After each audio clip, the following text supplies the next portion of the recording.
আসসালামু আলাইকুম। মুফতি আলাউদ্দিন জিহাদি ও হাসানুর রহমান নকশবন্দি ও গোলাম রব্বানী কাশিমি হুজুর তারা গিয়েছিল ফিলিস্তিনে। তাই নিয়ে একটি ছবি ছেড়েছিল। তাই নিয়ে যা লোক বাজে বাজে কমেন্ট করেছে তা বলার মধ্যে না।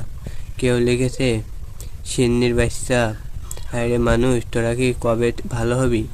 আসলে তোরা মুসলমান না কাফের সেটা প্রমাণ। তোরা তো ইসরায়েলের দালাল। তোরা ইহুদিদের দালাল ছাড়া তোদেরকে কিছু বলা যায় না।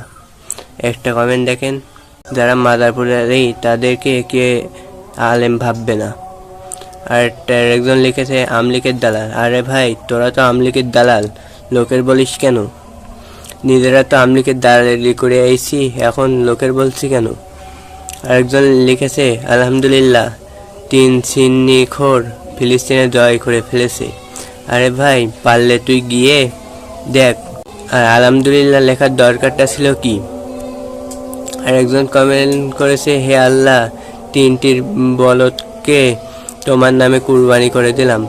আরে ভাই, তোকে বলতে চাই, তুই মুসলমান হলে এমন কথা বলতে পারতিস নি। আর একটি কমেন্ট দেখেন, বল্লাকারদের জ্বলতে। এই ভাইটা ঠিক বলেছে। আসলে বল্লাকারদের এসব সহ্য হয় না। ওদেরকে ওই মাদ্রাসা ছাড়া, ওইসব ছাড়া সহ্য হয় না।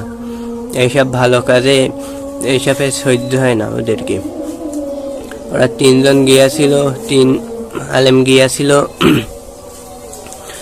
ওদেরকে ভালোভাবে ফিলিস্তিনের মানুষদেরকে সহযোগিতা করতে গিয়েছিল। আর তোরা এই ওখানতে আল-আকসা মসজিদের সামনে ছবি তুলে ছেড়েছে, তাই নিয়ে এত বাজে বাজে কমেন্ট।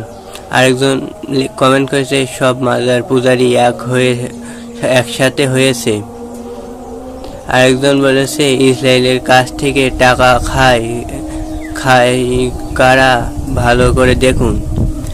আসলে ভাই, ইসরায়েলকে 100 কোটি টাকা সহায়তা দিলেন ডক্টর ইউনূস, তা তো আপনারা কিছু বললেন না। ইসরায়েলকে 100 কোটি টাকা সহায়তা দিলেন ডক্টর ইউনূস, তাতে তো আপনাদের কোনো জলছল না। আরেকজন কমেন্ট করেছে, তারা ওখানে সিন্নি ঘুরতে গিয়েছে। আসলে ভাই, তুমি যদি মুসলমান হয়ে থাকতে এমন কথা বলতে না। সবাইকে আল্লাহ হেদায়েত দান।